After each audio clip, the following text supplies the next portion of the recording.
For as long as I can remember, I have lived in the great state of Indiana.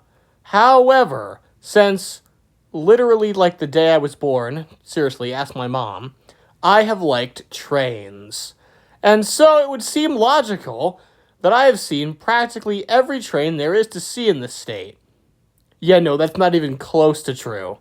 In fact, until very recently, I hadn't seen the most iconic locomotive based in Indiana. Said locomotive, of course, being the Fort Wayne Railroad Historical Society's nickel plate S2 Berkshire number 765, currently based in Fort Wayne, as the society's name would suggest. In 2026, after filming over 1,500 other trains, I thought it was finally time to shoot this thing. Me and my aunt decided to go for the Indiana ice cream train on July 5th, 2026. This was like the only one that actually stayed in Indiana and didn't go into Ohio or Michigan, so it would be our best bet. Not to mention, I knew it would be a very chaseable excursion. After that, I really wanted to chase steam without a literal swarm of foamers at every single crossing. Once July 5th came, me and my aunt packed up our stuff in the car and departed heading east at around noon. Our goal was to chase the 4 p.m., 6 p.m., and 8 p.m. ice cream trains. Seems simple. Oh boy, it wasn't. The train started in Angola, Indiana, and would either go north to Fremont, Indiana, or south to Steubenville, Indiana, on the Indiana Northeastern Railroad, a short line that has a partnership with the Fort Wayne Railroad Historical Society, allowing excursions on the route. The journey there was extremely uneventful. What did you expect?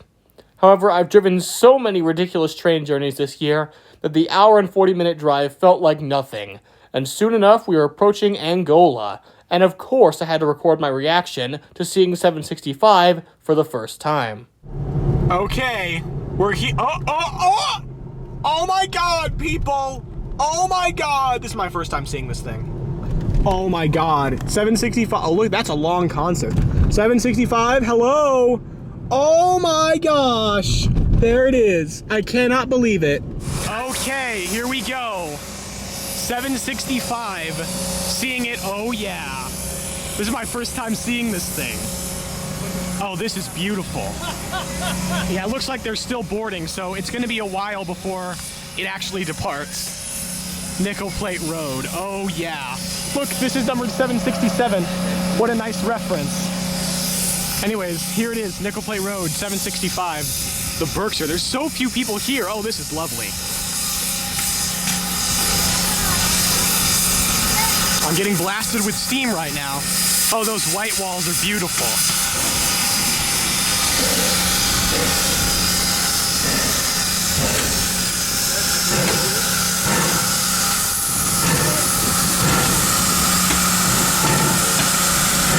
Oh, they even got America 250 flags on it.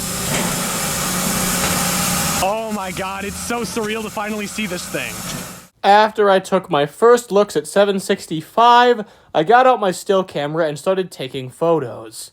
765 was built in 1944 as one of Nickel Plate's war babies by Lima Locomotive Works, making this the first operational locomotive I have ever seen that was built by Lima, by the way.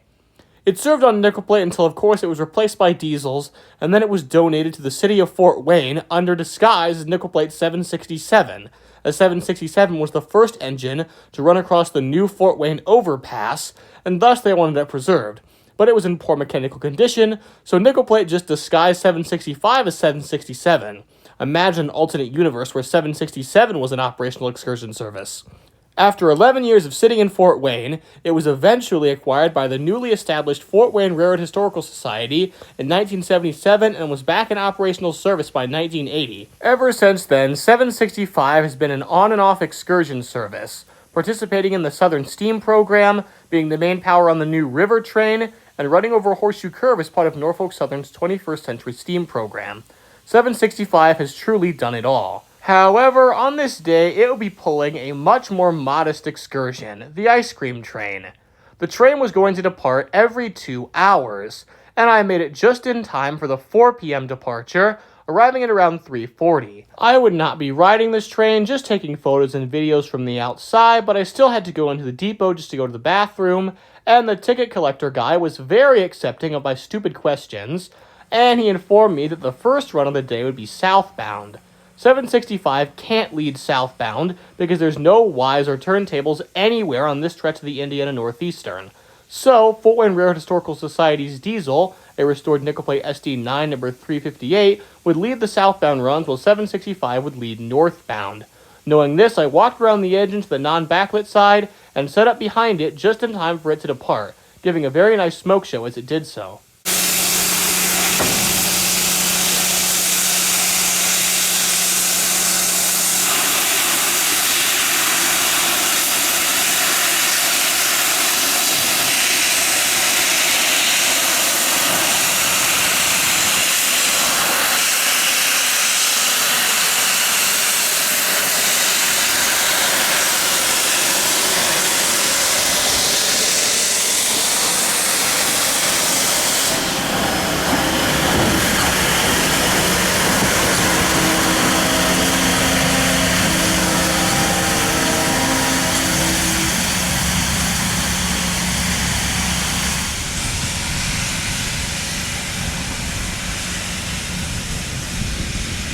With 765 and 358 gone, we hopped in the car and the chase was on. As we were driving through downtown Angola, though, it started raining. Just a sprinkle. Surely that won't be a problem, right? Either way, given that it was operating on a short line, it was going very slow. And we caught up with them by the time we made it to West 350 South on the southern outskirts of Angola, where I got my first proper roll by, with 358 in the lead looking beautiful as ever after its restoration, and 765 bringing up the rear.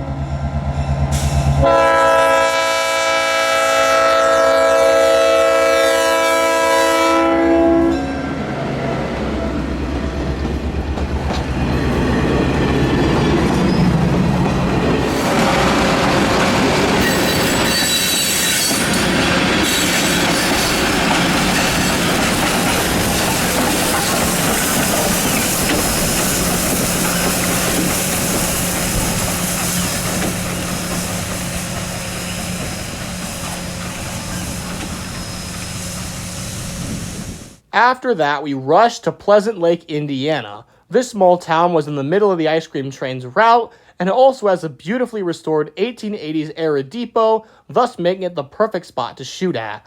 I couldn't shoot at the actual depot parking lot because the train was southbound, so I set up on the stupidly named West-South Drive at the southern edge of Pleasant Lake to get a shot of 358 passing the backside of the depot and 765 going away, and I think it turned out okay.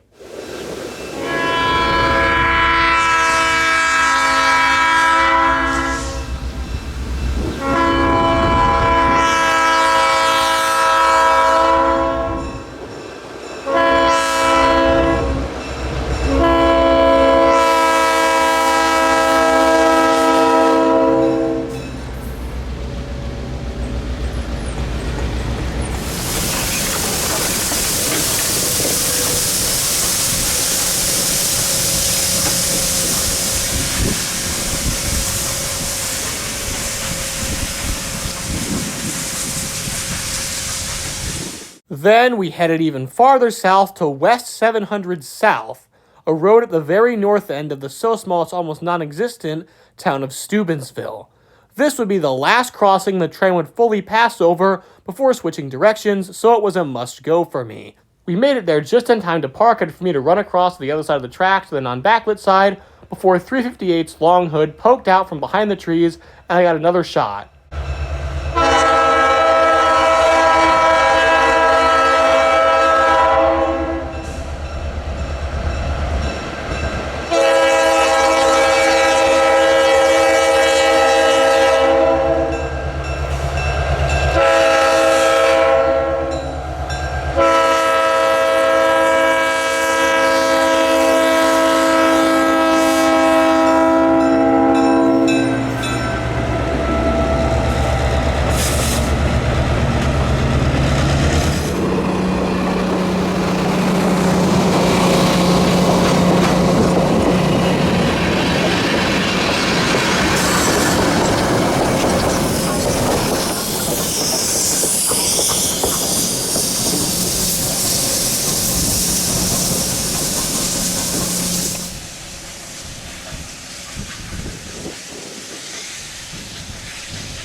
With the train now stopping, we didn't go any further south and just waited here for it to come back, and eventually we saw the Mars light on 765 turn on and knew it was heading back towards us.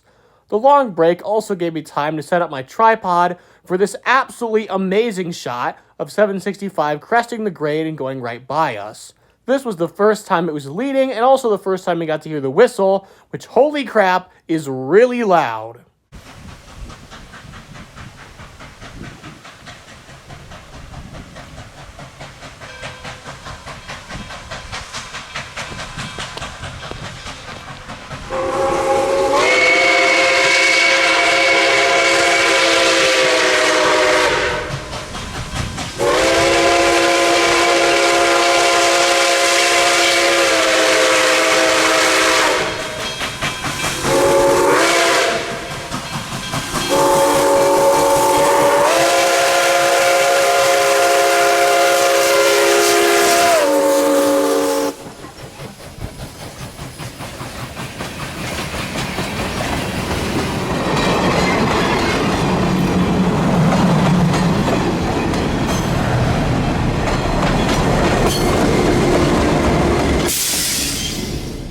Since my camcorder was set up on the tripod, I was able to get some stills here.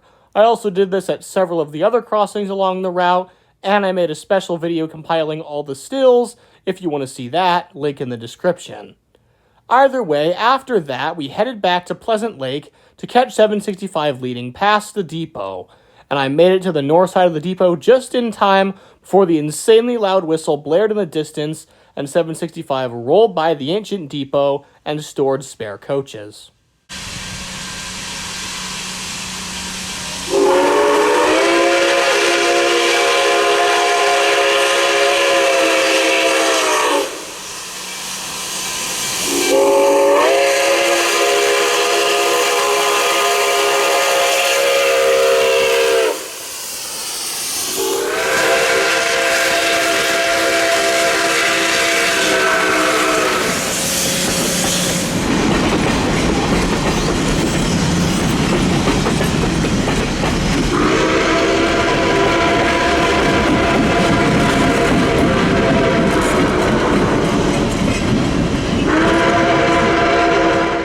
My aunt also took a video here, and considering her inexperience when it comes to filming trains, I think it turned out great. So good, I decided to add it to the video.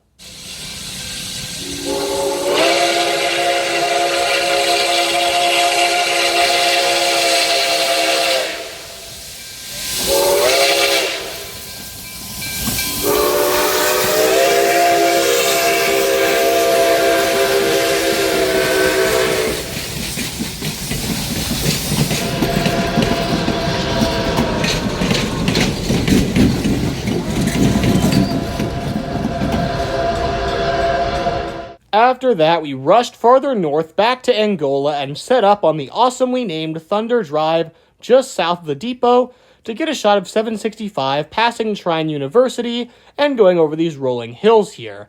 And we ended up accidentally getting footage of a deer darting in front of it while we were doing that.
With that excursion over, we headed to get dinner at KFC in Angola and eventually made our way back to the depot just in time before the 6 p.m. excursion was scheduled to depart.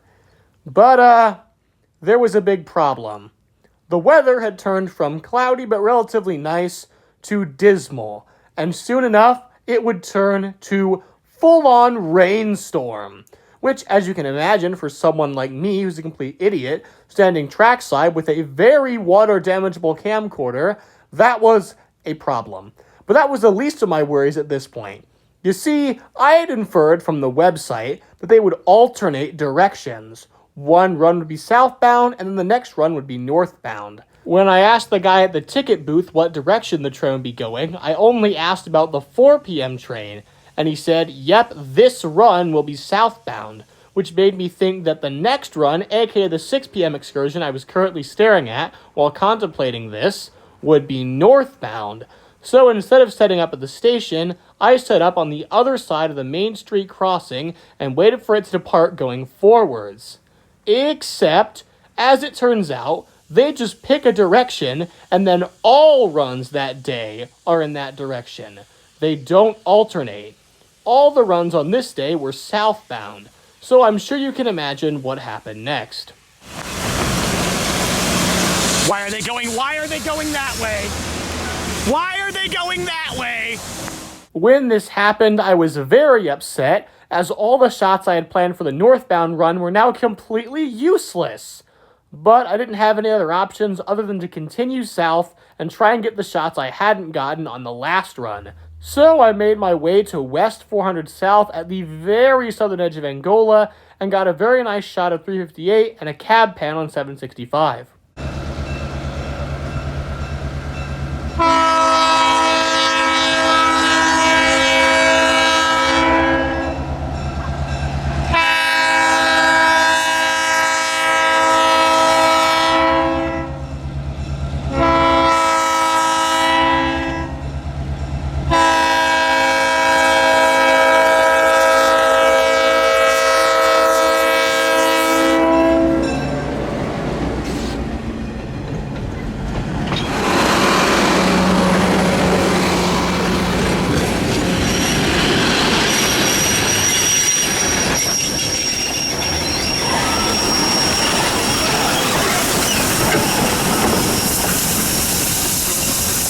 We skipped Pleasant Lake entirely and headed to South 150 West, a gravel road that gives a far-away view of 765. However, it's a great across-the-field shot, which I completely butchered by trying to pan and accidentally moving the camera up too much. There was also an extreme shake halfway through, but I cut it out because I'm too embarrassed to show it.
With the rain now absolutely pelting down, I knew that if I wanted another shot, I'd have to set up the camera on the tripod and hold the umbrella over it, a maneuver which took a lot of extra time.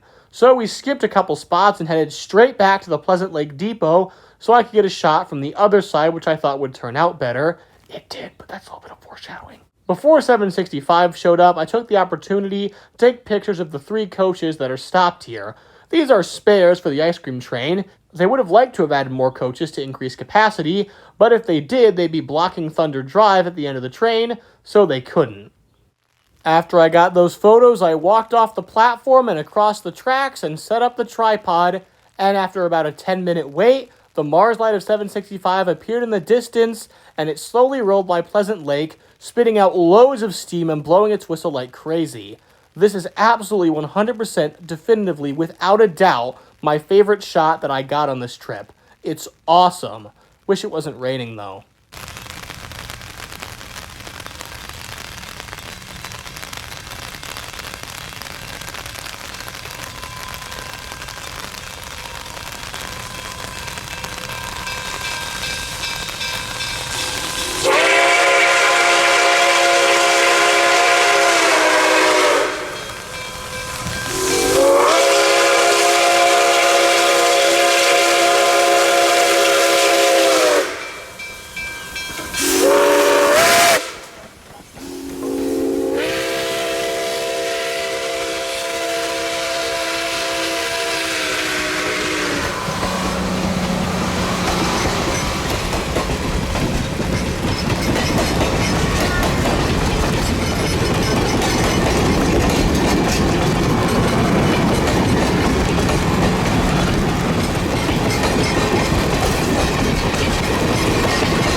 We then flew north and barely beat 765 to west 300 south on the southern edge of Angola, and the shot turned out shockingly well for how improvised it was.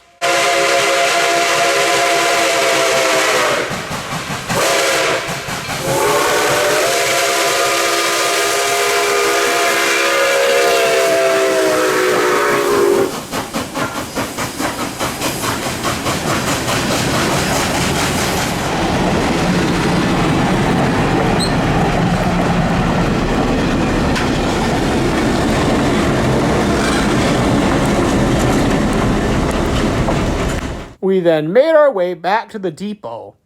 Or at least we would have if we didn't take a wrong turn in Angola. And then we got back to the roundabout and took another wrong turn. Lovely.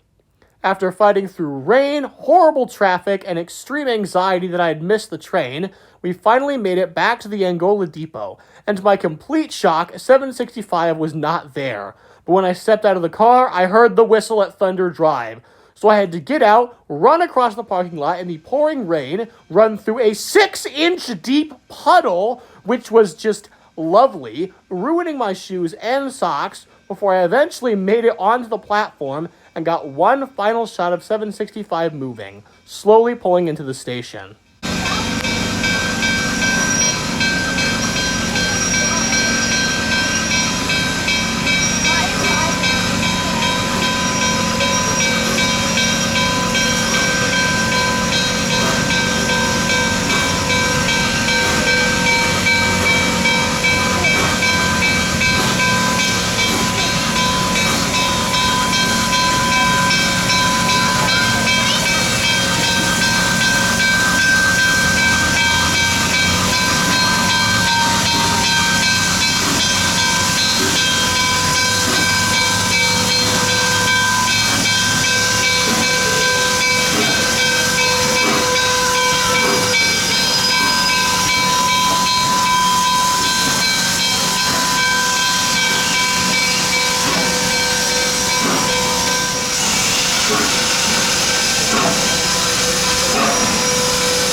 Once the train stopped, we walked up to the front, and I got my final photos of nickel plate 765.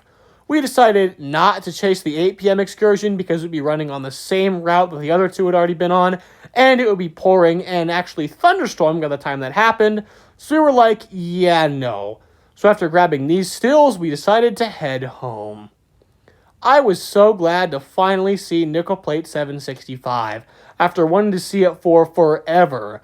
And the diesel was a nice bonus. That nickel plate SD9 looks amazing.